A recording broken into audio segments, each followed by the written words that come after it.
구독하기는 사랑입니다. 네, 안녕하십니까. 2021년 7월 10일 한발 앞서 소식을 전하는 고품격 부동산 토크쇼 부동산 별별에서 하신 여러분 환영합니다. 와우. 야, 다음 주부터 심해진대요.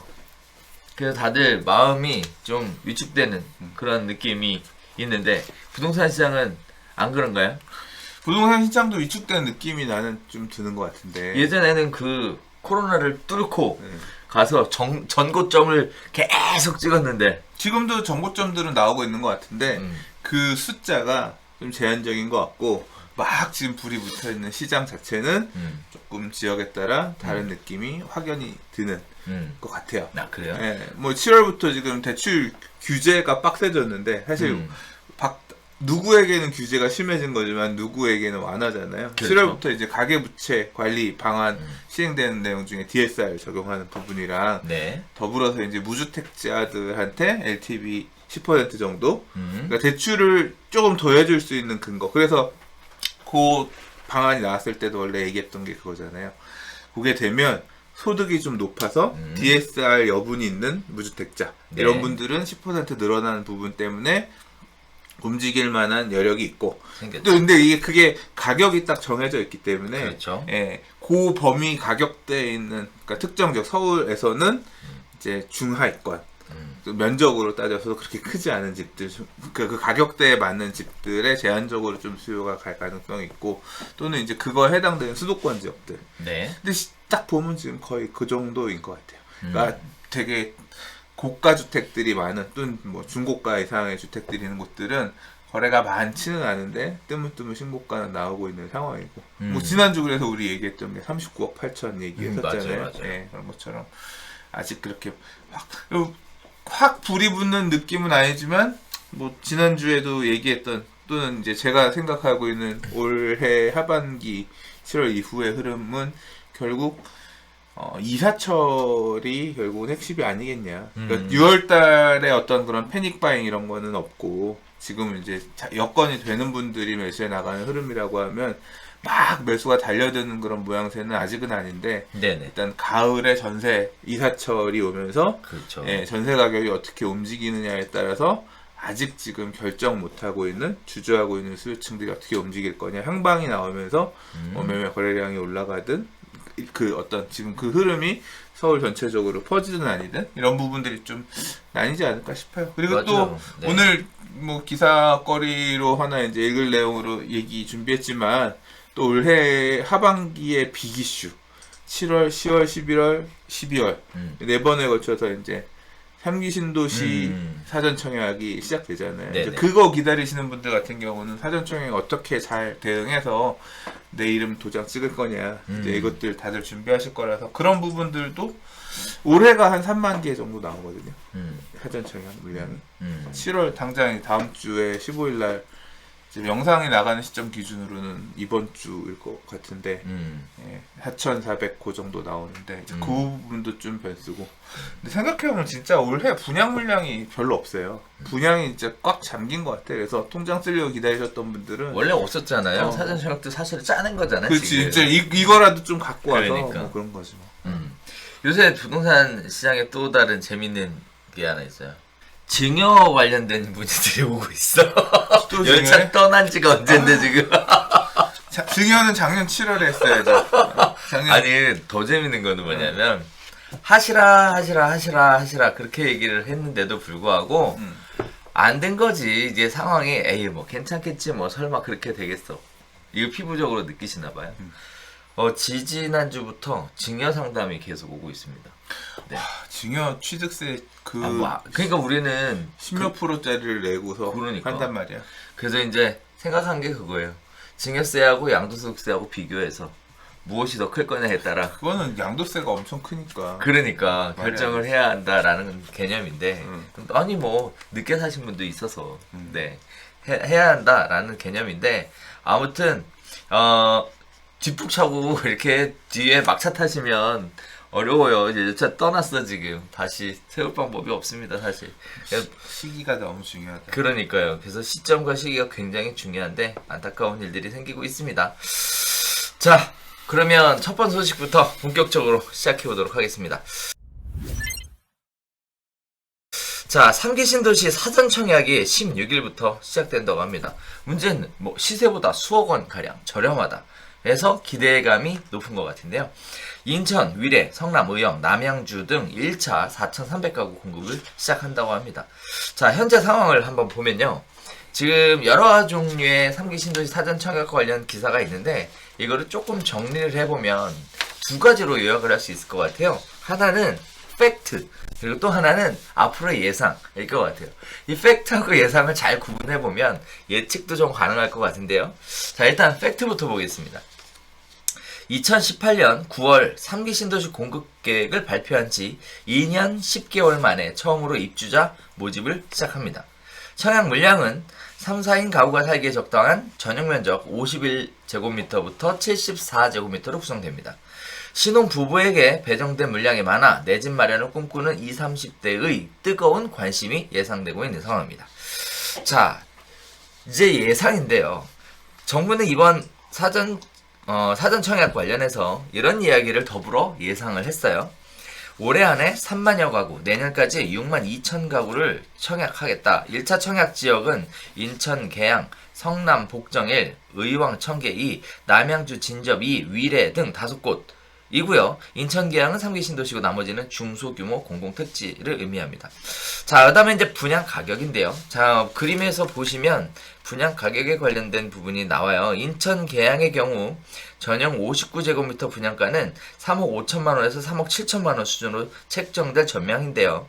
인근 입주 10년차 아파트인 계양, 한양, 수자인 59제곱미터의 초금 호가가 5억 원대 초반이라고 하니까 굉장히 저렴하게 공급되는 것 같습니다. 자, 성남 복정 1에 공급되는 전용 59제곱미터는 분양가가 6억 8천에서 7억 원으로 인근 산성역 포레스티아의 같은 면적 최고 실거래가 11억 4천만 원보다 4억 원 이상 저렴하다. 이렇게 얘기를 하고 있는데요.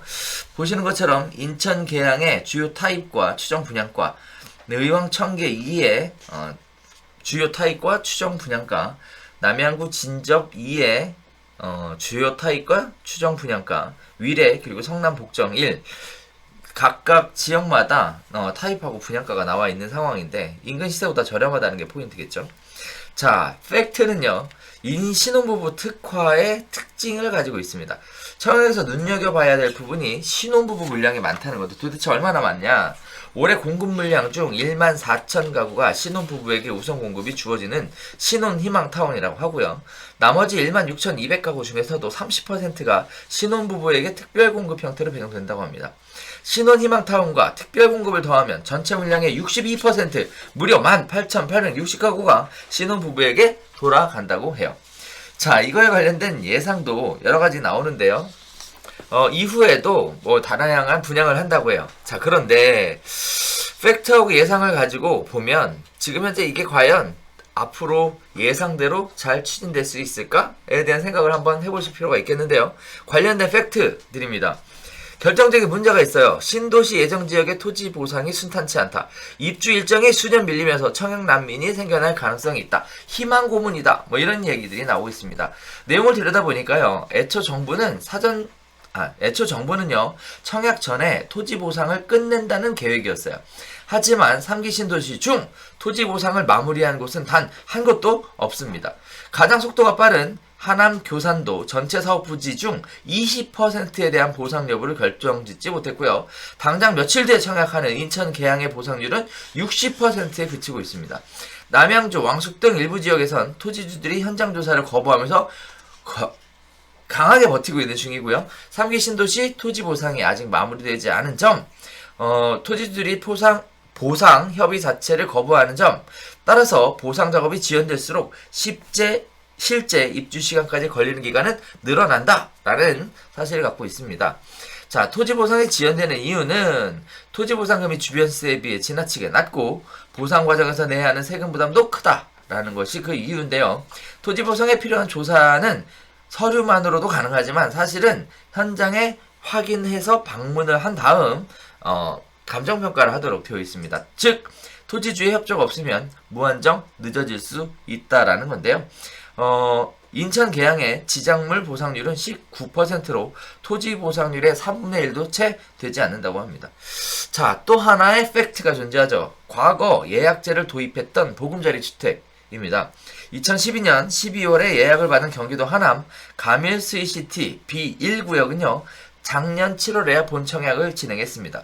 자, 2012년 12월에 예약하고 2020년 7월에 본청약을 진행했다. 이거 어마어마한 기간인데요. 자, 올해 토지보상금 26조가 수도권 25곳에 풀린다라는 것도 지금 현재 부동산 시장에 굉장히 중요한 이슈로 자리 잡고 있는 상황입니다. 자, 3기 신도시 그리고 사전청약 기대하셨던 분들은 많을 것 같은데요. 일단 포인트를 잡아보면 크게 4가지로 잡을 수 있을 것 같습니다. 첫 번째는 과연 이게 언제 공급되겠냐라는 거죠. 두 번째는 얼마의 가격이 공급될 것이냐. 세 번째는 대상이 누가 가능성이 높겠느냐.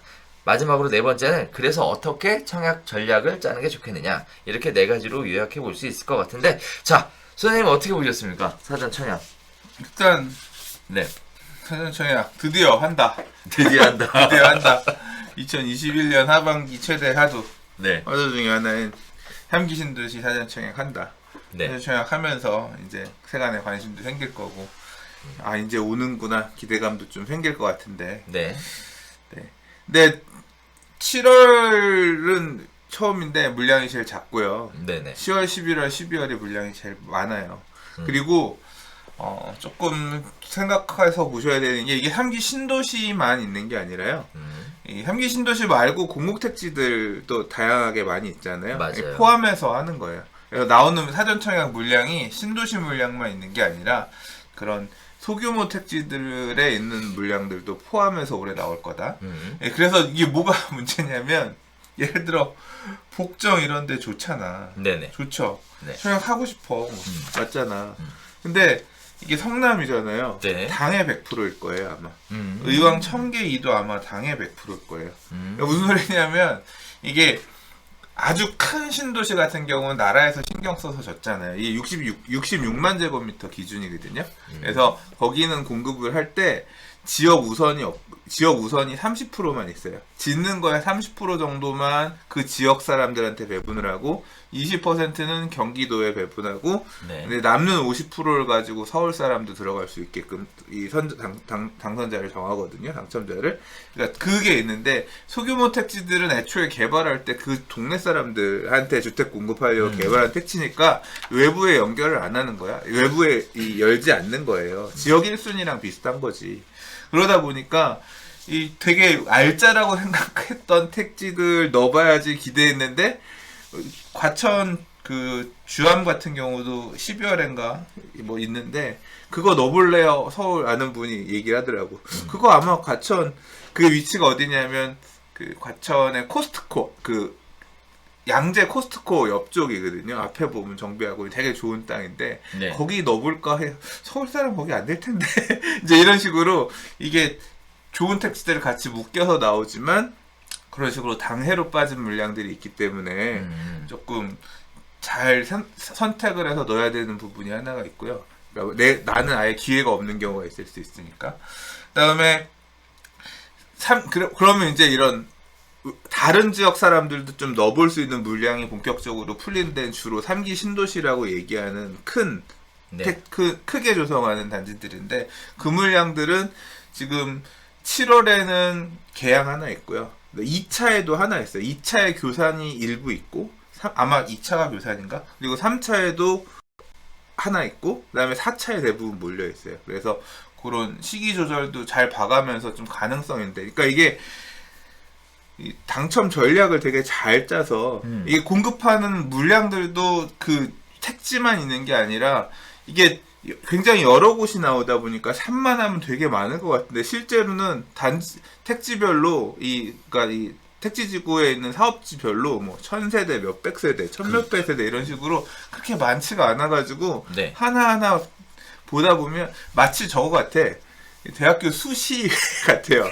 정시로 내가 점수 높으면 좋은데 이렇게 써서 그런 게 아니라 내가 어디에 맞을지, 내가 어디에 가능성이 높을지를 잘 봐가면서 찍어서 엄청 공부해서 들어가야 되는 그런 것 같아요. 그래서 좀 봐야 되고, 그리고 앞서 말씀하셨지만 신혼부부에 대해서도 조금 물량들이 많이 있어가지고 유리한 경우, 불리한 사람 입장에서는 가면 또 경쟁이 이제 치열할 거기 때문에 좀 점수가 돼야 되는 거고, 그래서 그냥 나중에 나오면 넣어야지 이런 마음으로 있기보다는 지금부터 공부를 차근차근 해서 내가 어디 넣어야 될 거냐. 이게 올해 3만이고 내년에 32,000? 하면 이게 내년이면 사전청약도 물량이 끝인데, 이 3기 신도시 사전청약을 얘기할 때 전문가분들이 그런 얘기 하거든요. 이거 6만 개 다 오고 나면 본청약까지 또 이제 나중에 본격적으로 실제 공급하는 사전 예약 청약 말고 다른 물량까지 기다릴 수 있냐. 네네. 못 기다리는 입장에서 야, 이것도 떨어졌는데 나중에도 또 떨어지는 거 아니야 하면서 이번에 떨어진 사람들이 다시 또 패닉 바잉에 나설 수 있다. 그렇기 때문에 그런 부분들까지 고려하면 이번에 무조건 받아야 된다. 그러니까 약간 우리 옛날에 대학교 갈 때도 보면 이렇게 내 점수 봐가면서 하향 지원 이런 것도 있듯이 네. 무조건 받아야 되는 건 맞는 것 같아요. 조금 약간 급을 낮춰서 보든 뭘 하든 간에 일단 도장을 찍고 가는 게 맞지 않을까. 만약에 자격이 어느 정도 되는 입장이라고 하면 무조건 받는 전략을 짜야 되는 게 맞지 않을까 싶은 생각이 들었고, 분양가도 요번에 이제 요 보도자료가 정식으로 나온 건 아닌데, 며칠 전에 국토부 장관께서 기자 간담회를 하시면서 한 장짜리 페이퍼를, 그래서 이제 추정 예상, 본청약 때 예상 가격이 요거다 하면서 내놓은 게 있는데, 지금 복정에 아까 그 59가 한 7억 정도였으니까, 뭐 옛날 생각하면 가격이 싼 게 아니지만 지금 생각해보면 지금 주변 시세에 비해서는 먹을 게 굉장히 있어 보이는 금액이거든요. 그러니까 전체적으로 지금 금액만 하더라도 나쁘지 않은 금액인 것 같아요. 근데 문제는 뭐냐면 아까도 지금 대표님께서 얘기해 주셨지만 얘네가 지금 앞으로 정상적으로 제 시간 안에 입주해서, 그러니까 제 시간에 본청약을 할 수 있을 거냐. 네. 빠른 시일, 보통은 이제 실제 청약, 본청약보다 1, 2년 전에 하는 거라고 해서 사전청약을 얘기하고 있는데, 아까 사례에서도 보면 뭐 7, 8년 걸려서 한 사례들도 있었잖아요. 그것처럼 그렇죠.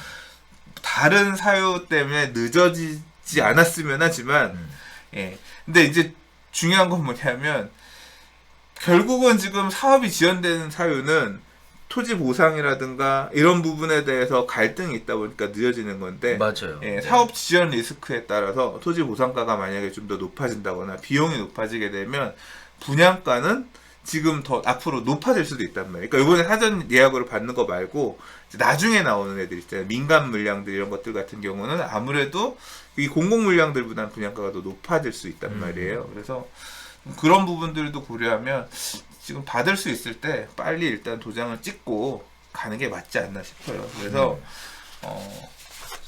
약간 좀 이런 게 만들어질 때 저는 좀 받아야 된다고 생각하거든요. 그리고 2기 신도시는 3기 신도시처럼 좀 약간 세간의 관심이 그렇게 높지가 않았어요. 1기는 제가 고등학교 시절이니까 제가 생각할 수 있는 시절이 아니고 2기는 제가 사회에 나와서 경험한 시절인데, 2기 신도시는 1기 신도시보다 더 밑에 밑으로, 그렇죠. 제2 외곽순환 고속도로 있는 라인으로 해서 밑으로 간 거기 때문에 접근성이 서울에서 떨어져서 사실은 흥행하기가 상대적으로 힘들었어요. 그렇죠. 그리고 신도시를 지으면서 교통 관련 대책들도 제대로 수립하지 않았기 때문에 인기가 떨어졌기 때문에 흐지부지한 부분이 없잖아 있는데, 3기는 완전 차원이 다르죠. 왜? 1기 신도시와 서울 사이에다가 새로 택지지를 조성한 거고, 애초에 들어갈 때부터 교통대책을 수립해서 짓는 애기 때문에 새 아파트에다가 교통도 훨씬 좋으면서 좋은 입지 애들이 나올 거란 말이에요. 그래서 그렇죠. 2기랑은 전혀 다른 애기 때문에 앞으로 이런 게 또 만들어지겠어요? 우리가 살면서 또 볼 수 있을까? 물론 이제 또 부동산 가격 불안하면 또 지어짜내서 앞으로 만들겠다 있을 수 있고 있겠지만, 이번에 안 받는다고 해서 다음에 그걸 내가 받을 수 있다는 보장은 없단 말이야. 그래서 나중에 먹을 수 있는 맛있는 감 기다리면서 감이 익기를 기다리기보다는 지금? 눈앞에 있는 약간 이거 조금 놔두면 이게 어차피 몇 년 기다리면서 감 익는다니까요. 그때 먹으면 맛있을 거야. 그래서 가급적이면 네, 관심 있게 봐서 접근해야 되는 게 맞을 것 같습니다. 자, 그런데 일단 보면은 생각보다 오래 걸릴 것 같지 않아요? 일단 토지보상 문제가 저는 이렇게까지 진행이 안 되고 지지부진할지 몰랐는데. 느린 거는 네네. 중요치 않아요. 아, 그래요? 네, 느린 건 중요치 않아요. 뭐 10년 뒤에 입주하면 어때? 10년 뒤에 받으면 되지. 10년 동안 내가 잘 이사 다니면서 네. 잘 키우면 되지. 원래 그런 거예요. 네. 왜 원래 그런 거냐? 나도 재개발 투자 그렇게 하고 있어. 뭐 이게 방식이 다를 뿐이지 나도 한 5년 뒤, 한 7, 8년 뒤에는 입주하고 재개발 사놨는데 2010년에 사놨는데 아직도 이사도 2주도 못했어. 그럼 나도 거기에서 애들 학교 보내고 하려고 그랬는데 시집 보내게 생겼다. 원래 재개발 재건축 그러니까 새 아파트를 언젠가 받겠다 이런 게 물론 다 만들어진 거 딱 먹기 좋게 되어 있는 거 받으면 좋지만 그럼 만약에 과거로 돌아가서 이렇게 늦어질 줄 알았으면 저보고 너 재개발 이거 안 살래? 아니지 사지. 돌아가서 이걸 기다린다고 하더라도 뭐 예상했던 것보다 늦어지긴 하지만 좋은 새 아파트가 내가 원하는 좋은 입지에 되는 건 맞잖아. 맞죠? 그 선택을 하잖아. 이것도 마찬가지지. 보상 문제가 더뎌서 입주가 8년 10년 걸릴지도 모릅니다. 지금 8년 10년 걸린다는 건 아니잖아. 그렇죠. 우려를 하는 거지. 그렇죠. 예를 들어 좀 더 늦어질 수도 있잖아. 빨리 갈 수도 있는 거고. 그러면 그렇게 해서 가면 자산 가치가 그만큼 만들어지는 주택이 생길 수도 있는 거고 하는 거니까. 그러니까요. 저는 뭐 그냥 일단은 이렇게 나라에서 스페셜 이벤트를 만들어서 너의 재산을 좀 늙어줄게. 게다가 또 신혼부부 배정이 이렇게 높다. 신혼부부 애 많이 낳고 열심히 사세요. 늙어줄게. 이렇게 했을 때 받아 먹을 수 있을 때 주어진 건 받아 먹어야 된다. 네. 최대한 내 걸로 만들기 위해서 받느냐 마느냐 딱 두 개로 결정되잖아요. 그렇죠. 최대한 받을 수 있는 어떤 그런 뭐 돈 많아서 이런 거 안 받아도 되는 분들 난 그냥 서울에 집 살래 이 정도 예약되시는 분들은 사시고 그게 아닌 입장에서는 네. 무조건 관심 가져야 된다. 너무 보상 지연되고 하고 하는 문제는 받고 나서 인내하셔라. 인내하면 되잖아. 그렇죠. 기다려 참으면 네, 되잖아. 그래야죠. 네. 그렇게 생각해요. 뭐 새 아파트를 싸게 받았으니까 싸게 받은 대가로 기다려야죠. 그렇지. 네. 그 정도는 감내할 그건 수 해야지. 있지. 그 정도는 해야지. 안 그러면 뭐 다 쥐어진 거 제값 주고 사든지. 자, 또 하나는 신혼부부한테 배정 물량이 너무 많아서 일반적으로 관심 있는 분들은 오히려 진입장벽이 너무 높은 거 아닌가? 그러니까 이런 그거는 생각도 들어요. 참 나도 네. 이 신혼부부 살기 좋은 나라를 이게 이명박 대통령 시절에 얘기가 나온 거예요. 원래 신혼부부 특별공급이란 제도가 없었어요. 없었는데 그러니까 이게 원래 청약 제도 자체가 예전에는 그냥 이렇게 추첨제였잖아요. 근데 그렇죠. 추첨제일 때 너무 운에 의해서 당첨자가 선정되고 이 제도가 문제 있다라고 해서 노무현 대통령 시절 말기에 청약 가점제라는 걸 도입을 하거든요. 맞아요. 2007년인가 8년인가 도입을 해요. 청약 가점제를. 그래서 청약 가점제라는 게 그거 아니에요. 무주택 기간, 그다음에 청약 통장 가입 연수, 부양 가족 수 이런 것들을 더해서 최고 84점 점수를 가지고 선정하는 제도였잖아요. 그 이전에는 어떤 기준이었냐면 만 35세 이상 무주택 세대주가 중에서 대상을 뽑고 그 중에 그 물량 전체 추첨제 물량 중에 75%를 만 35세 이상의 무주택 세대주한테만 주는 기준은 뺑뺑이 뭐 이런 거였다고 하면 그거는 좀 불합리하다. 그래서 이제 가점제라는 개념이 나온 건데 그러면서 이제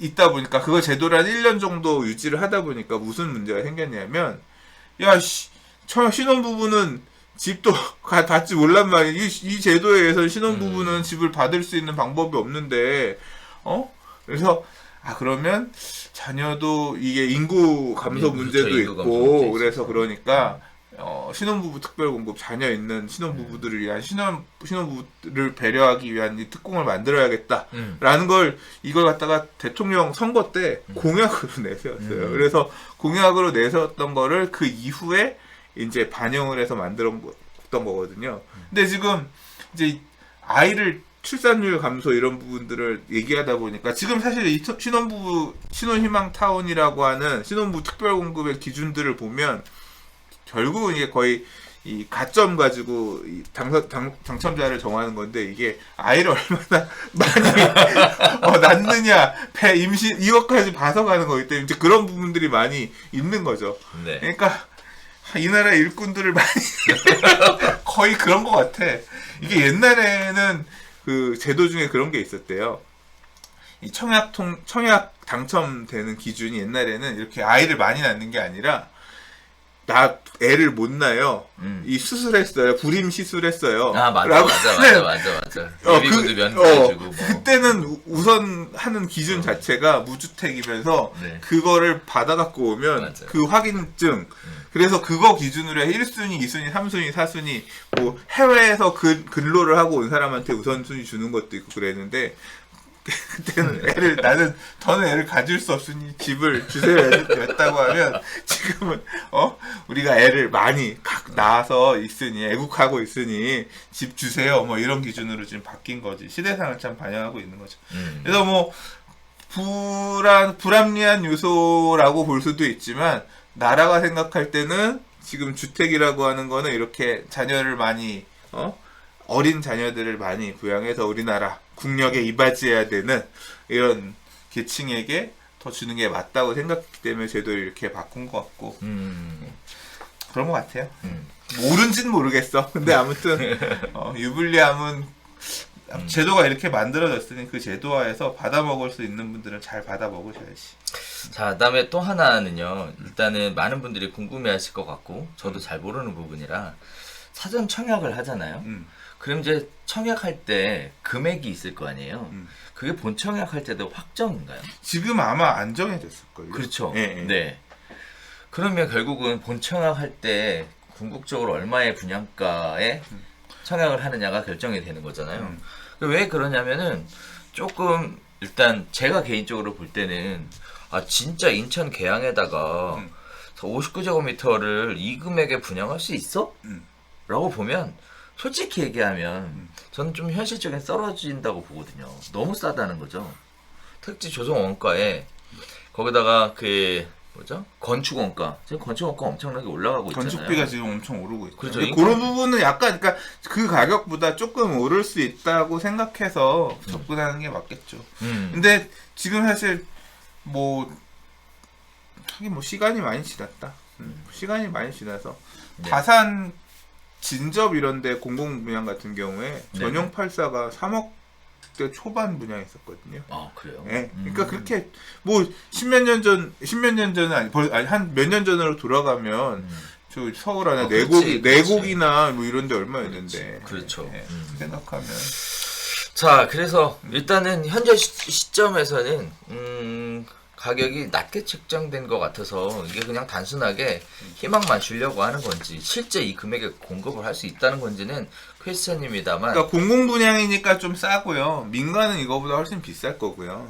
그래서 일단 공공이 되시는 분들은 공공으로 일단 공공부 전원은 요새 또 다 이름 아파트 브랜드 다 갖다 쓰잖아요. 그렇죠. 전기 쪽에서 가는 건 자연엔 이편한 세상 자연엔 힐스테이트 이런 식으로 다 붙으니까 다 브랜드 들어가고 하니까. 자, 그래서 가격에 대한 얘기도 말씀드려봤고요. 아직 토지보상금이 아직 안 풀려서 일단은 보상을 하다 보면 또 토지보상금이 풀리고 안 그래도 저금리에다 유동성 기조가 굉장히 심각한 상황에 또 집값이 움직이게 되는 어떤 뇌관이 되는 거 아니냐 이런 식의 우려도 좀 있는데 토지보상금이 실제 부동산 시장에 유입이 돼서 가격을 불안하게 만드는 일이 발생할 수도 있을까요? 있죠. 이거는 이게 매물이 되게 없는 상태잖아요. 그냥 그렇죠. 이렇게 생각하면 돼. 이게 토지보상 불만 있는 사람도 있지만 많은 사람도 있고 다양하게 있을 거 아니에요. 네네. 근데 나한테 예를 들어 보상금이 50억이 나왔어. 30억이 나왔어. 뭐 할래? 난 강남에 건물 살라고 봤더니 100억, 200억이네. 안 되겠다. 그냥 강남에 아파트라도 한 채 사자. 가봤는데 매물이 많은 건 아니고 한두 개 있어. 그럼 이거라도 사줄까? 이런 수요가 매물이 많은 상태면 힘든데 이런 수요가 와서 이런 고가 주택들을 몇 개만 건드려줘도 일단 실거래 얼마 찍었어요 이 소리 나오면서 그러니까 불안해질 여지가 없는 건 아니죠. 네네. 근데 진짜 막 이 돈이 전부 다 이 주택 시장으로 들어와서 다시 막 절절 끓게 만들 거냐 뭐 그런 느낌은 아니지만 그거는 아니라고 하죠. 왜냐하면 워낙 세금이라든가 들어갈 유인들이 참 촘촘하게 막 근데 그게 아니라 이렇게 몇몇 수요만 오더라도 이렇게 매물 품기인 시절에서는 그 거래 사례 하나 두 개가 시장 가격에 되게 충격을 뭐 압구정에 무슨 아파트가 얼마에 거래됐어요. 반포 자이가 얼마에 거래됐어요. 기사 하나만 뜨더라도 맞아요. 바로 지금 시장에 어떤 지금 몇십억 됐단다 가자 하면서 이렇게 그런 반응으로 지금 나타나는 시절이기 때문에 분명히 이 많은 이 보상금이 나오는 거는 부동산 시장에 약간 불안하게 할 요소로서 보여지긴 합니다. 네. 자, 3기 선도시 사전청약과 관련된 이야기를 쭉 나눠봤는데 시청자 여러분들도 아마 사전청약 관련돼서 오랜 기간 생각하고 계셨을 거예요. 올해 한다 했는데 드디어 사전청약 관련된 얘기가 본격적으로 수면에 떴습니다. 16일부터 사전청약 진행한다고 하니까 소장님 얘기하셨던 것처럼 기회가 되시면 일단 들어가 보는 걸로 그렇게 전략을 세워보시면 좋을 것 같고요. 나머지 문제들은 그때 가서 생각하는 걸로 일단 당첨이 매우 어렵다는 거 같이 고민해 보시면 될 것 같습니다. 자, 두 번째 이야기로 넘어가 보도록 할게요. 자, 부동산 시장의 불안에 대한 얘기를 잠깐 드렸었는데요. 뭐 전반적인 분위기는 조용한 것으로 보여지고 있습니다만 예외적인 지역들이 있습니다. 자, 여전히 싸다. 서울 중저가 소형 아파트가 2030의 패닉 바잉 현상을 지금 나타내고 있는데요. 매물 품귀 현상에 대기자 리스트까지 등장했고요. 나아질 여지가 안 보이니까 지금이라도 매수해라. 이런 조언도 빈번하게 발생하고 있습니다. 서울 소형 중저가 아파트에 몰린 지역에서는 2030 청년층의 패닉바잉이 다시 살아나고 있다고 합니다. 일부 지역에서는 매수 대기 리스트까지 돌면서 부동산 시장의 불안정이 가속화하는 모습을 보여준다고 하는데요. 서울 25개 자치구의 전용 59제곱미터 아파트의 평균 가격이 10억 원을 돌파했습니다. 자치구별로는요, 노도강을 제외한 모든 지역에서 10억 원을 넘어섰다 라고 말씀드릴 수 있고요. 또 일부 지역에서는 대출 금지 구간인 15억을 빠르게 넘어가고 있는 상황입니다. 자, 핫 이슈가 있는 지역인데 사실 최근에 많은 개업 공인중개사 분들을 만나 뵈면서 현재 시장이 어떠냐라고 여쭤봤더니 요즘 공부하고 있습니다. 이런 얘기들 많이 하시더라고요. 왜 공부하세요? 그랬더니 너무 조용해서요. 공부한대요. 자, 그래서 공부하고 있습니다. 이런 얘기들 많이 하시던데요. 예외적인 지역들이 있다고 해서 잠시 소개시켜드리려고 합니다. 강서구 같은 경우에 일부 단지에서 매물을 사겠다는 사람이 많은데 매물이 없어서 상담을 못하는 상황이라고 하고요. 신혼부부 등 젊은 세대를 중심으로 저평가된 중저가 단지에 대한 문의가 부쩍 많이 늘었다라고 하시고요. 또 매수를 희망하는 사람 중 강서구가 아닌 다른 곳에 살던 분들이 절반 이상을 차지하고 있다라고 합니다. 자, 이번에 또 상계동입니다. 매물도 많고 사겠다는 사람도 많다. 최근까지 고점이라는 인식 때문에 시장이 소강 상태였는데 다른 지역이 너무 오르면서 다시 연락 오는 매수자들이 꽤 있다라는 이런 이야기들이 나오고 있습니다. 굉장히 불안한 얘기거든요. 지금 이 얘기는요. 자, 원인을 보면요. 연초부터 계속된 집값 상승세에 2030 젊은 세대 매수자들의 불안 심리가 크게 자국됐고요. 그나마 싼 중저가 소형 아파트라도 사놓아야 한다는 심리가 확산되고 있습니다. 하반기 전세 대란까지 예고되면서 실수요자가 매수에 적극적으로 나서고 있는 상황이고요. 서울에서 수도권, 수도권에서 다시 지방으로, 지방에서 다시 서울로 회귀하는 악순환 집값 상승세에 따라 지금 다시 서울로 돌아오고 있다라는 얘기들도 있습니다. 하반기에 시장의 구조가 달라질 것이 없다라는 얘기들이 굉장히 지배적인데요. 자, 정부에서는 지금 사전청약 이야기까지 하면서 우리가 좀 전에 이야기한 것처럼 부동산 시장을 다시 안정화시키려고 열심히 노력하고 있으나 다시 특정 지역들을 중심으로 패닉바잉 상태를 우려하고 있는 상황입니다. 자, 시장의 반응 지금 어떻게 봐야 되는 건지 참 아리송한데요. 지금이라도 움직여야 되나 이런 고민들을 아마 하실 것 같아요. 소장님은 어떻게 생각하세요? 이런 부분. 이거는 뭐 저는 솔직히 잘 모르겠고요.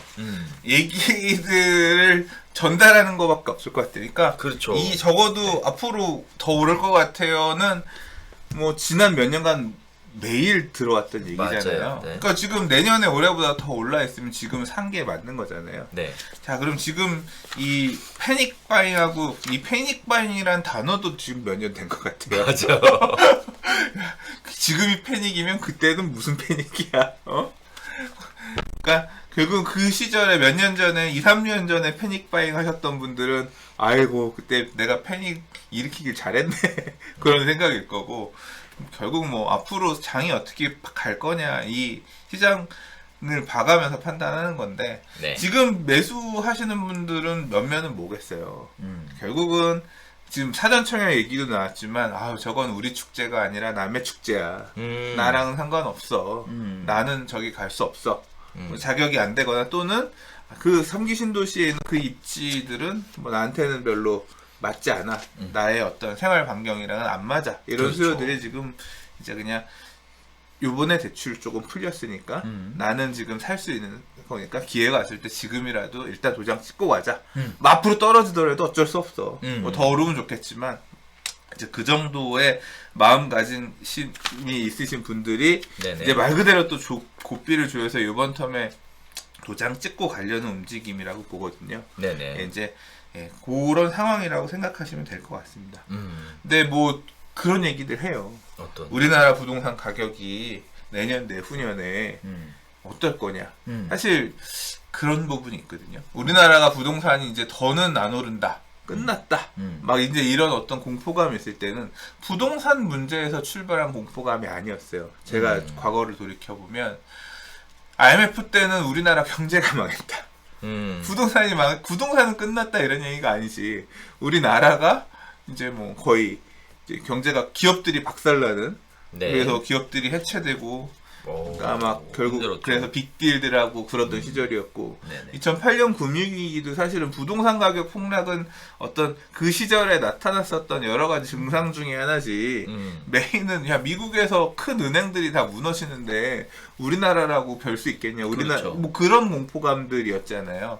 그래서 사실 그런 경제적인 위기 그러니까 지금 막 소상공인들 힘들고 이런 부분들은 있지만 한편으로 보면 경제 측면에서 얘기를 하면 수출 흑자 맞아요. 장난 아니고 특히 그런 측면에서 볼 때는 그렇게 과연 우리나라가 위기일까 좀 약간 의아하거든요. 그렇죠. 내년엔 올해보다 난 좋을 수도 있을 것 같아요. 지금 조선업 같은 경우도 되게 좋잖아요. 뭐 다시 지금 수주가. 싹쓸이 수주하고 있다고 하고 있고 반도체 이런 쪽으로 보면 네네. 혹시 메타버스 이런 얘기 들어보셨어요? 들어봤죠. 네. 네네. 그러니까 이게 지금 이제까지는 우리가 이런 단말기라든가 뭐 이런 쪽 수요였다고 하면 이 메타버스 시대 뭐 이러면서 이제 얘기들 많이 하지만 결국은 이게 큰 서버들이 어마어마하게 메모리를 갖다 박아서 움직이는 그 안에서 이런 거란 말이에요. 결국 그러면 반도체 수요나 이런 것들은 이런 기업 대상의 반도체 수요나 이런 거는 급증할 것 같고 그렇죠. 자동차도 지금 전기차로 바뀌면서 그렇죠. 패러다임 시프트에 되게 우리나라 잘 적응하고 있는 거거든요. 맞아요. 그러니까 그런 큰 시대가 변하는 와중에 우리나라 기업들의 몫이 되게 다 크단 말이에요. 그러면 우리나라 기업들은 내년에도 돈 잘 벌 것 같은데 그리고 이런 큰 흐름이 코로나에서 극복하는 모습들이 전 세계적으로 보이기로 하고 하면 내년 내후년에도 이렇게 막 우리나라 경제가 박살났다 이런 소리가 나올 만한 뭐가 있을까? 사실 싶기는 하고 그렇게 생각해 보면 야 부동산이 내년에도 또 안 빠지고 이런 생각으로 가는 거 가는 거 아니야? 막 이제 이런 생각도 사실 들기 시작하는 거죠. 네네. 그래서 참 어렵습니다. 네. 뭐 그냥 저는 이 정도 하겠습니다. 그 국토부 장관도 사실 얼마 전에 이런 얘기 하셨어요. 2년 지금 뭐 하반기에 특별한 변수가 없다. 즉 현재 상태가 지속될 것이다에 대해 국토부 장관은 뭐라 그랬냐면 그렇게 해서 샀다가 팔게 된 2년 후를 다시 생각해 보면 그때가 뭐 굉장한 어려움을 겪을 수 있다. 이런 얘기를 하셨고요. 그 기준에 있어서 세계 경제의 움직임, 유동성 회수 뭐 이런 얘기도 언급을 하셨습니다. 그리고 또 공급에 관련된 얘기도 공급은 충분하다. 그리고 지속적으로 공급을 할 것이다. 네, 이런 얘기를 강하게 시그널을 주셨기 때문에 이런 것들도 아마 선택에 좀. 저는 양도소득세 중과만 풀지 않으면, 그러니까 풀면 아마 떨어질 것 같은데 풀면 매물이 나와서 떨어질 것 같은데 안 풀면 매물을 잠궈주는 효과가 있기 때문에 좀 이런 상황이 더 이어지지 않을까? 구축을 시장의 매물로 공급으로 나오게끔만 조금만 물꼬만 터줘도 제 생각에도 뭐 지금 거래량으로 볼 때 네, 상당하게 영향을 미칠 것 같은데 일단 참 어려운 것 같습니다. 뭐 그런 식으로 하면 안 돼? 양도소득세를 양도소득세 중과를 아예 없애. 네. 일반 세율로 내는데 만약에 팔고 나서 네. 다시 사면 감면받았던 양도세 중과를 다시 뜯기는 거지. 그 다음에 그 새로 산 집에 압류 걸어가지고 네. 공매 넣어가지고 네. 그 양도세 국세 체납 압류. 몰라. 그런 식의 옵션 생각해보면 너무 복잡해. 너무 복잡해. 지금도 복잡해서 머리 터져 죽겠는데 지금. 아무튼 못 사게만 하면 팔기는 해주고 더 사야 하는 데는 취득세를 뭐 40% 50% 떼이든 네. 뭐 그런 식의 허들을 내놓으면 매물들 나오지 않을까. 아니야. 근데 솔직히 말해서 나도 가격이 빠지면 적당히 빠져야지 많이 빠지면 좀 그럼. 속이 쓰릴 거기 때문에. 그렇지. 네. 그 누구나 부동산을 소유하고 있는 사람 입장에서는 오르면 땡큐인데 그렇죠. 떨어지면 야 이거 뭐 사이버머니 없어진 거긴 하지만 그래도 씁쓸하네 그럴 거예요. 그렇죠. 네. 자, 그래서 중저가 소형 아파트 위주로 지금 움직임이 다시 재개되고 있다라는 신호를 전해드렸고요. 일단은 강서구나 상계동 쪽의 분위기를 실제 현장에서 이런 얘기들이 나오고 있다고 하니까 네, 참고하셨으면 좋겠습니다. 시장을 읽는데 어떤 도움이 좀 되시지 않을까 싶습니다. 자, 세 번째 이야기로 가보도록 하겠습니다. 토지거래 허가 엄청납니다. 6제곱미터까지 조인다고 하는데요. 투기를 원천 차단하겠다는 겁니다. 자, 내용을 한번 보면요. 서울 도심 내 사실상 주택거래 허가제 시행 효과가 있는 토지거래 허가제, 새로운 토지거래 허가제를 시행하겠다는 겁니다. 자, 서울 시내 재개발 재건축 지역 4곳에 대한 토지거래 허가제가 27일 발효가 됐는데요. 압구정 아파트 지구를 비롯해서 여의도 아파트 지구, 인근 단지, 목동 택지개발지구, 성수 전략정비구역에 대한 토지거래 허가구역 지정이 이날부터 효력이 발생했습니다. 허가구역 면적은요, 18제곱미터 이상의 집을 사려면 관할구청의 허가를 받아야 됩니다. 2년 실거주 목적으로만 매매가 허가되기 때문에 전세를 끼고 주택을 구입하는 갭 투자는 전혀 불가능합니다. 자, 앞으로는 토지거래허가 구역 내에서 구청장의 토지거래 허가증을 받아야 하는 최소 기준을 6제곱미터로 종전 대비 3분의 1 수준으로 대폭 강화하겠다라는 것이 입법 예고되어 있는 상황입니다. 자, 토지거래 허가 구역이다라는 이름이지만 사실상 주택거래 허가제라고 하는데요. 자, 토지거래 허가구역으로 지정되면 2년 실거주 목적으로만 토지 및 주택을 거래할 수 있어서 투자 목적의 매매가 원천 차단되는 효과가 있습니다. 자, 지금까지 용도 지역별 토지 거래 허가 기준 면적은요, 주거지역은 180제곱미터였어요. 그러나 국토부 장관이나 시도지사가 이 같은 기준 면적을 100에서 300% 범위 내에서 조정할 수 있는데요. 거기에 따라 지금까지는 토지거래 허가를 받아야 되는 최소 면적이 주거지역 기준으로 18제곱미터였습니다. 자, 그래서 엄청나게 작아졌었죠. 그런데 이런 문제들이 제기가 됐어요. 소형, 연립, 다세대 등 면적 하한보다 작은 대지 지분을 갖는 주택의 경우는 대상 면적을 최소한으로 하더라도 허가 대상에서 제외되었다. 그 예로 송파구 잠실의 대지 지분 면적 13제곱미터인 잠실 리센츠 전용 27제곱미터는 최소 기준 면적 이하였기 때문에 토지거래허가 구역 적용을 받지 않아서 평당 1억 원 가까이, 여기서 평당이에요. 네, 3.3제곱미터당 1억 원 가까이 집값이 뛰었다라고 합니다. 자, 거기에 따라 입법 예고를 했는데요. 개정안에 따라서 용도지역별 토지거래 허가 기준 면적을 주거지역 60제곱미터로 개정하겠다는 거고, 거기에 따라 토지거래 허가를 받아야 하는 최소 면적은 주거지역은 6제곱미터로 바꾸겠다는 겁니다. 자, 공공재개발 후보지 8곳의 사례를 분석한 결과 변경된 허가 기준 면적의 10%까지 강화할 경우 허가 대상 토지 비율이 현행은 77.3%에서 93.9%로 대폭 확대가 된다. 즉 대부분의 사람들이 다 토지거래 허가를 받아야 한다는 얘기입니다. 자, 뭐 이외에도요, 이번에 개정안으로 올라온 것이 자금조달계획 의무와 관련된 얘기가 올라왔는데요. 수도권, 지방광역시, 세종특별시에서 토지를 취득하는 경우에는 취득 가격과 무관하게 자금 조달 계획서를 의무적으로 제출하는 것이 진행이 되고 있는 상황입니다. 자, 지금 토지거래 허가제란 얘기는 결국은 매수자를 줄여서 시장을 안정을 기대하겠다라는 얘기고요. 토지거래 허가 면적은 과거 18제곱미터에서 6제곱미터로 면적을 줄이겠다는 얘기예요. 다시 얘기하면 더 많은 사람들이 허가를 받아야 한다는 거죠. 자, 거기에 따라서 사실상 주택거래 허가제나 다름없다라는 얘기들이 계속 나오고 있는 상황입니다. 자, 지금 보면 부동산 시장이 뜨거워서 공급을 하겠다. 그리고 거기에 따라서 아까 뭐였죠? 중소형 아파트 위주로는 가격이 올라간다. 거기에 따라서 토지거래 허가구역으로 좀 막겠다라는 얘기가 나오는데, 사실 4개 구역 이외에 뭐 노원구도 지금 현재 토지거래 허가구역 지정을 염두에 두고 있다고 하는데요. 자, 이게 토지거래 허가구역에 대해서 어떻게 보셨어요? 그러니까 뭐 이와 관련된 얘기는 지난주에도 했었는데, 그때 토지거래 허가가 아니라 조합원지 양도제한 규정의 적용 시점을 앞당기게 될 경우에 그거는 부동산 가격 안정화에는 별로 효과가 없을 것 같다. 제가 이런 말씀을 드리면서, 한편으로는 토지거래 허가는 다르다. 이거는 수요자를 가리는 역할을 해주는 거기 때문에 했거든요. 그래서 지금 이 토지거래 허가 제도가 운영되고 있는 지역들이 서울 또는 경기도에도 이제 여러 지역들이 있어요. 그래서 이 토지거래 허가 기준이 있단 말이에요.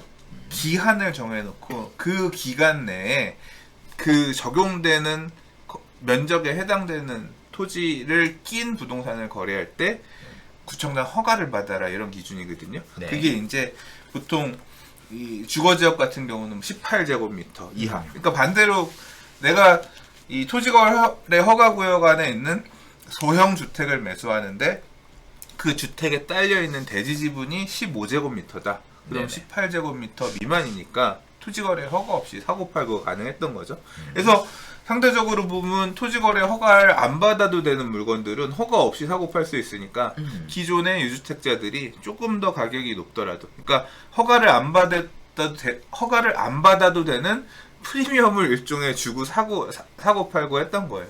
그러니까 그런 거래들이 아파트는 사실 대지 지분들이 보통 다 걸리기 때문에 뭐 아주 소형평형 열몇 평짜리로 소형평형 아파트가 아니고서는 대부분 다 거래가 되니까 이 토지거래 허가를 받아야 되니까 토지거래 허가 제도가 의도한 바대로 수요를 억제하는 그런 역할들을 충실히 해왔다고 하면 그거에서 빠져있는 데들은 안 돼 있으니 그러니까 좀 더 촘촘히 막아야겠다 부분이 있는 건데, 사실 이 토지거래 허가 제도에서 더 많이 걸 수 있는, 그러니까 지금 여기 보면 공공재개발 후보지 8곳의 사례를 분석한 결과 변경된 허가 기준 면적이 10%까지 강화할 경우에 허가 대상 토지 비율이 현행 77.3%에서 93.9%로 대폭 확대된다고 했잖아요. 이 얘기는 반대로 뭐냐면 한 23% 정도는 허가 안 받고도 살 수 있는 작은 물건들이었다는 거예요. 그러니까 사람들이 그런 것들을 가서 막 몰려서 사다 보니까 그걸 좀 제재할 방법을 찾았고, 그 기준은 방법은 뭐다? 그냥 허가 기준을 더 강화해서 다 허가 받고 살아, 이렇게 하려고 했던 거죠. 그래서 지금 결국은 특히 이제 공공재개발 지역에서의 얘기이기 때문에, 그러니까 공공재개발은 투자 목적으로 먼 미래, 이 공공재개발 지역들, 그러니까 이런 재개발 사업을 하는 곳들 같은 경우는 재건축하고 달라서 실거주하면서 사용수익하면서 매수할 수요층들이 굉장히 제한돼요. 재건축은 음아파트는 녹물이 나오고 뭘 해도 인테리어하고 물 필터가 나서 살면 그럭저럭 살만할 수 있지만 주변의 입지가 괜찮으니까 재개발 지역들은 그렇지 못하단 말이에요. 몸테크 그렇게 해가면서 살 수 있는 게 재건축하고는 완전히 개념이 달라요.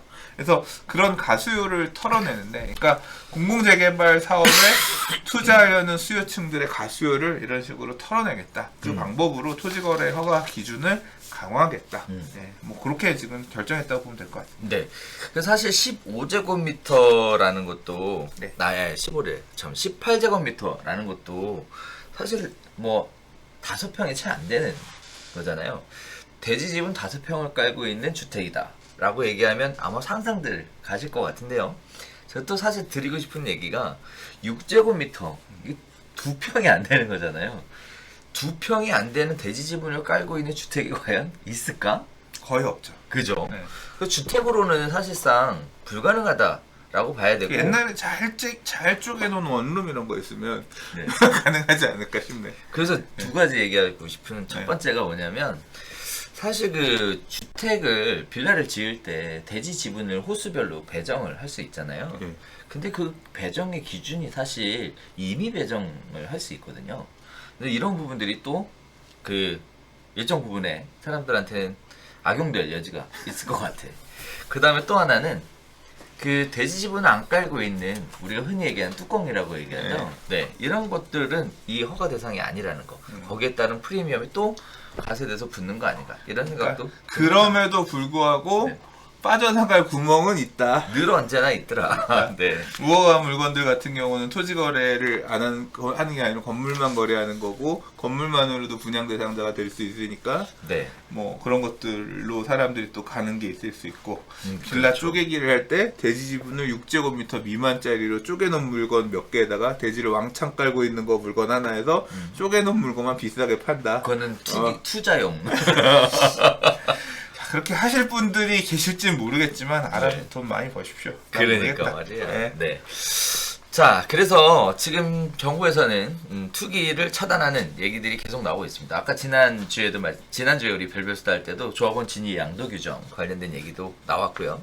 그리고 토지거래 허가구역 관련된 얘기도 나왔고, 그리고 또 국토부 장관도 관련된 부분에 있어서 재건축 규제 완화에 대해서는 일단은 굉장히 보수적인 입장에서 지금 접근하고 있는 상황입니다. 그래서 뭐 일단 원천 차단하고 그리고 나서 뭔가 하지, 뭐 규제를 먼저 완화는 하지 않겠다, 이런 식의 강한 입장을 표현하고 있어서 이런 부분들이 실제적으로 입법 예고 상태지만 실제 입법으로 추진될 가능성은 매우 높다라고 보여지고 있습니다. 자, 거기에 따라서 시장이 어떻게 움직일지 좀 봐야 될 것 같아요. 자, 마지막 네 번째 이야기입니다. 다주택자 징벌적 제재, 여단의 경선 쟁점이 부상되고 있는 상황입니다. 전문가들은요, 반시장 정책이라고 지금 다들 난리가 나는 상황인데요. 사실 오늘 이 기사를 뽑을까 말까 고민을 하지 마. 굉장히 많이 했습니다만, 앞으로 특별한 이슈 없이 제가 보기에는 각 후보들이 부동산에 관련된 공약이나 정책 관련된 얘기가 계속 이슈가 될 것 같아서 일단 한번 조심스럽게 시작해 보도록 하겠습니다. 자, 일단 오늘 두 분의 대선 후보의 부동산 관련된 공약을 가지고 한번 이야기 드려보겠는데요. 자, 일단 첫 번째는 이재명 경기도지사 이야기입니다. 자, 부동산 문제 해결 방안으로 다주택자에 대한 징벌적 제재 카드를 연일 강조하고 있는 상황입니다. 다양한 곳에 매체에 가서 지금 얘기하고 있는데요. 뭐라고 얘기하고 계시냐면요, 실거주 1주택자는 보호하고 투자용 다주택은 강한 제재를 통해 필요하지 않은 주택을 갖고 있을 이유가 없게 만들어야 한다 라고 하고 계십니다. 자, 또 하나, 주택관리 매입공사라는 걸 설립하신대요. 주택관리 매입공사를 통해 집값이 일정 기준 이하로 떨어지면 공사가 주택을 사들여 공공임대를 활용하고 과도하게 오르면 매입한 주택을 시장에 공급하겠다라는 얘기입니다.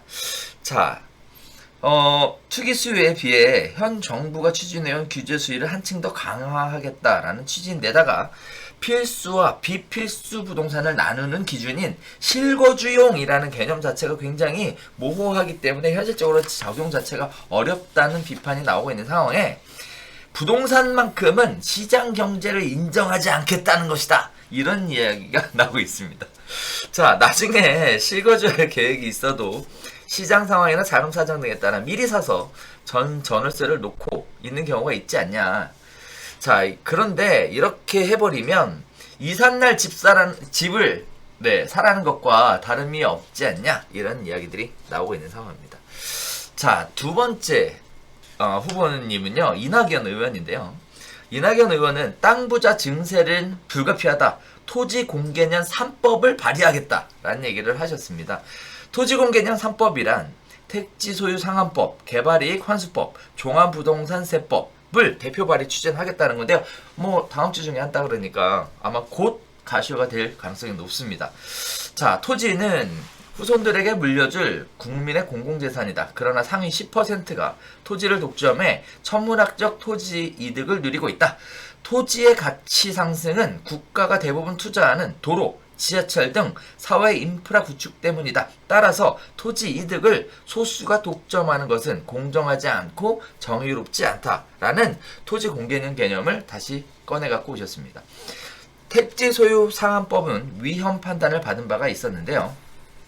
택지 소유의 경위나 목적에 따라 처분, 이용, 개발 의무, 부과 시점, 초과 소유, 부담금을 다르게 규정해서 위헌 판단을 받았던 부분을 개정해서 보완해서 다시 적용할 예정이라고 해요. 그래서 개인은 서울이나 광역시의 택지를 400평까지만 소유할 수 있게끔 이렇게 한다고 하는데요. 자, 또 개발이익 환수법은요, 현행 제도를 크게 강화하는 방향으로 개정한다고 합니다. 이거는 위헌 대상이 아니었으나 환수 부담률이 최소 100분의 20까지 감소하는 등 법 제정 이후 지속적으로 후퇴해 왔었어요. 이를 다시 100분의 50까지 높인다는 계획입니다. 자, 종합부동산세법인데요. 요거는 토지 초과 이득세법 제정을 하는 대신 종부세법을 개정하는 방법으로 토지 초과 이득세와 존재하지 않았던 종부세법의 토지과세가 중복되는 우려가 있어서 종부세법을 바꾼다고 해요. 그래서 새로운 법을 만들진 않고 종합부동산세를 바꾸겠다라는 얘기인데요. 자, 이 두 분의 이야기가 지금 현재 연일 계속 이슈가 되고 있는 상황입니다. 자, 일단 여당의 입장에서는 기존의 정책 기조가 크게 바뀐 건 없어요. 부동산을 소유하고 있는 것 자체에 대해 문제가 있는 것처럼 제기하고 있는 상황입니다. 부동산 상승에 대한 이익과 상대적 박탈감 중에 상대적 박탈감을 느끼는 사람이 더 많은 것으로 보고 그쪽에 표심을 집중하고 있는 거 아닌가 라는 생각이고요. 두 분 다 시장 경제에 대해서는 거의 미인정하고 있는 이런 분위기인데요. 상대적으로 오세훈 시장 같은 경우에는 이번에 그 김연아 전 의원을 그 SH공사 사장으로 내정하겠다 이렇게 해서 청문을 진행하고 있는, 다시 얘기하면 민간의 자본을 끌어들여서 주택 공급을 활성화하겠다 이런 거하고는 조금 배치되는 이런 부분이지 않을까 싶습니다. 자, 토지 공개념 개념이 징벌적 과세다, 이건 말도 안 된다 이런 얘기들도 계속 나오고 있고, 이미 종부세, 양도소득세 납부하고 있는데 거기에 따라서 이걸 또 뭔가를 규제하겠다라는 것 자체가 이거 좀 아니지 않냐?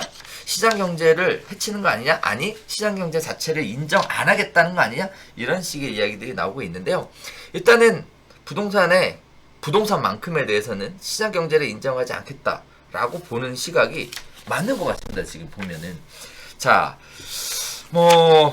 여러 가지 개인적인 어떤 정치적인 내용은 빼고 요 내용만 볼 때 부동산 시장을 바라보는 이분들의 생각, 실처, 욕할 것 같지 지금. 난 읽기도 싫은데. 말을 아끼고 있네. 네. 아니 되면 그때 얘기해야지 뭐라고 하겠어. 다주택자에 대한 징벌적 제재라는 표현 저는 동의하지 않죠. 다주택자는 좀 이게 약간 배치되는 부분도 있는데 가치관이랑 다주택자의 어떤 부정적인 부분이랑 긍정적인 부분이 있잖아요. 그렇죠. 결국 다주택자가 많아야 임대 가격이 안정되는 이제 그런, 다주택자가 많아야 임대 가격이 안정되나요? 그럼요. 네. 네. 그거 맞죠? 공급을 어차피 집은 두 집에서 두 집 살림 안 하잖아 우리가. 그러니까. 그거를 다주택자가 많지 않은 상태에서도 임대 가격이 안정되려면 결국 그 다주택자의 역할을 정부가 해야 돼요. 그러니까 그 얘기는 정부가 다주택자의 집을 왕창 사서 개인들은 다주택을 가질 수 없게끔 해놓고 나머지 집은 정부가 갖고 있으면서 그 집을 관리하게끔 하는 거죠. 근데 그거 공산주의 아니야? 이제 공산주의 하고 있는 거 아니야? 국가가 그런 식으로 다 하면서 개입하면서 니들은 하나만 딱 하고 이제 그렇게 개인이 할 수 있는, 운신할 수 있는 자유가 줄어들게 되니까 결국 더 시장은 경색되는 거잖아요. 그렇죠. 계획에 따라서 안 돌아가니까. 뭐 공공에서 해가면서 제대로 운영되지 못하는 사례들에 대해서는 그러니까 공공은 효율적이지 못하고 민간 시장에 맡기는 게 효율적이다. 그래서 그런 말이 나오는 거잖아요. 맞아요. 근데 지금 이분들이 하시는 얘기는 그런 어떤 그러니까 말 그대로 그럼 뭐 삼성전자 뭐하러 민간한테 맡기냐. 그냥 다 공사하면 되지. 대한민국 기업 뭐하러 해. 다 국가가 관리해가지고 계획해가지고 야 메모리가 부족해? 그러면 야 우리 천안에 공장이 부족하니까 천안이 유치해라. 천안에 공장에서 천안 시장 네가 해. 뭐 그렇게 가면 되지. 자동차가 부족해? 야 경주에다 우리 자동차 공장 만들기야. 경주 네가 만들어서 해. 그렇게 중국이에요, 중국. 그렇게 경쟁력 있게 그게 되냐고. 그러니까 좀 저는 반대한다. 시장을 그런 식으로 인위적으로 정부가 개입해서 이렇게 궤도가 아니라 컨트롤에 나갈 수 있다라고 믿는 자체가 너무 이 변호사 법만 하셔가지고 좀 막혀 있는 게 아닌가 모르겠어요. 저는 동의하지 않고 생각만 해도 끔찍해. 그리고 뭐 이낙연 의원이 말씀하신 세 가지 얘기는 있는 법을 확대하겠다는 거잖아요. 그렇죠. 택지 소유 상환법. 이라는 걸 새로 만들 거예요. 네, 그래서 아무튼 부동산 많이 갖고 있으면 조져버리겠다. 조져버리는 법을 만들어서 못 갖게끔 하겠다는 거잖아요. 네네. 저는 싫죠. 싫죠. 사실 제가 이렇게 막 많이 가질 수 있는 능력은 없지만 그러나 그렇게 가지고 있다고 해서 그렇게 따지면 뭐 이런 식으로 그러니까 논리의 시발부터 사실은 좀 그래. 토지의 가치의 상승은 국가가 대부분 토지하는 그러니까 네 부동산 가격이 오른 건 국가 탓이니까 국가가 다 뭐 할 거다. 뭘 국가가 얼마나 해줬다고 아무튼 그런 출발점 자체부터 사실 동의할 수 없기 때문에 그래요. 개발이익 환수법은 지금 이제 민간에서 개발을 하게 되면 개발부담금을 납부하잖아요. 그 비중을 더 늘리겠다는 거예요. 사실 제가 재건축 초과이익 환수에 관한 법률 제초안이 좀 문제가 있다고 보는 게 그 제초안의 개발이익 환수 금액이 다른 개발이익 환수에 비해서 현저하게 높거든요. 그렇죠. 그래서 저는 조정할 필요가 있다. 재건축도 필요하다고 하면 조정할 필요가 있다. 뭐 이런 입장이었는데 재건축이 높은 게 아니라 다른 애들이 너무 낮다고 보고 계셔서 결국 야 이거 어떻게 이렇게 온갖 걸 다 고쳐가지고 민간에 하는 거 삥 뜯을 걸 결국은 이게 국가에 내놔라 이거 아니야. 다 주머니 손 내놓으라고. 네 돈 갖고 가서 이익 발생한 건 네가 열심히 해서 그런 게 아니라 운 좋아서 그런 거니까 내놔. 그 돈 갖고 우리가 좋은 데 쓸게. 그러잖아요. 종합부동산세법이라고 개정하겠다고 한 내용 읽어보면 결국 지금 해외에서 있는 유휴세 뭐 부동산 사놓고 가격 올라가는 거 기다리고 있는 놈들한테 니들 그거 활용 안 하면 그렇죠. 돈 더 내. 결국은 이제 활용을 시켜라라는 얘기지만 결국은 세금 걷겠다는 얘기랑 또 맞물리는 거죠. 모르겠습니다. 이게 뭐 논리가 없는 건 아니죠. 뭐 주장하시는데 나름대로 근거가 있고, 그럼요. 뭐 사람들이 이 내용에 대해서 공감을 할 거라고 생각해서 발의를 하시는 것 같은데, 저는 사실 이런 거 보면 항상 그런 생각을 해요. 왜 저는 이렇게 큰 정부를 좋아하지 않거든요. 그러니까 정부가 개입해서 시장에 개입해서 어떤 나쁜 놈들도 처단해야 되고 적절하게 어떤 재분배가 이루어질 수 있게 길을 터주는 역할을 해야 되는 건 맞지만 지나치게 권력이 비대하게 집중되고 그 권력을 토대로 해서 민간의 것을 가져갈 수 있게끔 만들어지면 안 된다. 합리적인 수준에서 최소화해야 된다라고 생각하는 입장의 생각을 가지고 있거든요. 자, 이렇게 해서 기능들을 막 온갖 기능들을 정부에다가 이렇게 주면 그거를 운용할 수 있는 쪽에 할 수 있는 게 많잖아요. 그래서 이런 거 만들어야 된다고 생각하는 사람들도 많이 있는 것 같아요. 얘기를 해보면. 그럼 제가 이제 그런 사람들한테 주로 이제 지금 여당 지지자들이 많은데 이제 그런 분들한테 해주고 싶었던 말이 그렇게 해서 만약에 이명박 씨가 대통령이 되면 그 이명박 씨가 이 만들어진 제도 가지고 그렇게 소금 다 걷어서 막 쓴다고 하면 너는 찬성할 수 있어? 난 그걸 항상 물어보고 싶더라고. 결국 제도가 이렇게 만들어지고 뒤에 운영하는 사람 결국은 그거 만약에 그거 동의할 수 있다고 하면 동의할까? 나는 안 할 것 같은데. 그건 아니지. 그런 그러니까 뜻은 아니지. 누가 쓰느냐를 기준으로 해서 근데 결국 제도는 그런 게 아니잖아요. 누가 운영을 하더라도 이 제도에 따라 굴러가야 되는 거잖아. 분명히 그렇게 되면 헛돈 썼네. 뭐 이 돈은 불필요한데 썼네 하면서 다 난리가 될 거면서 왜 이렇게 개인들 민간이 가지고 있는 것들을 여러 가지 이유를 붙여서 징벌하게끔 징집하게끔 만드는 제도에 열광을 하고 있는지 모르겠습니다. 저는 다 싫어요. 다 싫어요. 뺏어가지 마. 좀 근데 워낙 지금 어떤 부의 재분배가 좀 엉켜 있다. 지금도 사실 그런 게 있잖아요. 소상공인들 너무 힘들고 그리고 뭐 잘 버는 데들은 잘 벌고 이제 이런 부분에서 좀 정부가 개입을 해서 재원을 쓰기 위해서는 돈이 많이 필요하니까 다방면에서 돈 뽑아낼 어떤 그런 체계들을 자꾸 만들고 있는 것 같긴 한데 그거 자체가 사회주의지. 그러니까 좀 접근하는 방식 자체가 내가 들어가서 고치면 고칠 수 있을 거야 라고 얘기하지만 가서 이상하게 물만 저어놓고 더 작동이 안 되게 엉키게끔 할 수도 있는 건데 뭐 이런 식으로 제도가 변해가는 모습이 개인적으로는 싫어요. 내키지 않습니다. 네. 그럼요. 뭐 사실 뭐 소장님 얘기도 굉장히 근거는 있다고 생각을 해요. 심정적으로는. 왜 그러냐면 일부 공산주의 국가 이제가 토지는 개인 소유가 안 되잖아요. 사실 거의 뭐 그런 쪽에 가까이 넘어가고 있는 것 같아서 적정 수준을 좀 넘지 않았나? 이런 생각은 계속 하게 됩니다.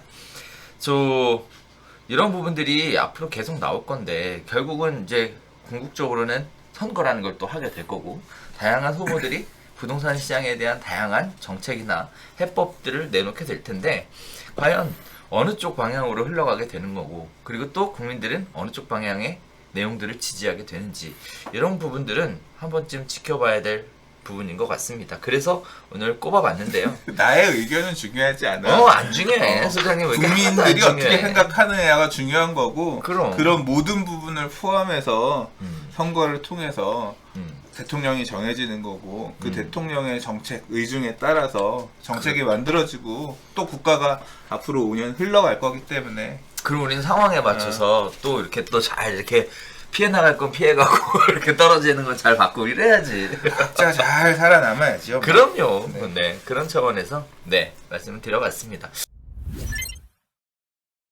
자, 오늘 함께 나눈 내용은 여기까지 였는데요. 뭐 일단 기본적으로 오늘 3기 신도시 청약 관련된 부분들은 뭐 그동안 한다 했다가 좀 이슈가 됐었던 것 같아요. 이제 청약을 하게 되면 이제 관련된 내용이 또 나오겠죠. 네.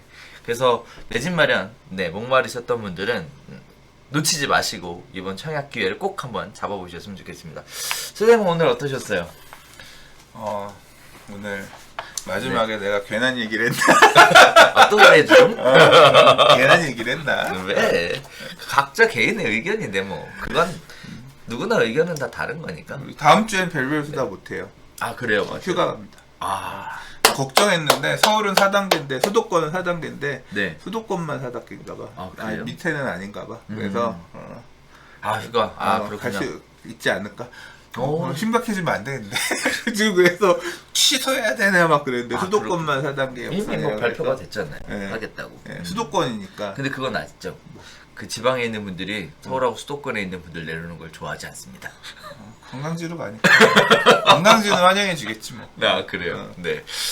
그러면 다음 주는 휴방이네요. 휴방. 드디어. 오랜만에 또 휴방. 오랜만은 아니구나. 네. 휴방이네요. 좀 쉬엄쉬엄해요. 그럼. 적정하게. 네. 자, 저희가 준비한 소식은 여기서 인사드리도록 하겠고요. 다음 주는 저희가 방송을 쉽니다. 네. 따라서 다다음 주에 다시 새로운 소식으로 찾아뵙도록 하겠습니다. 감사합니다.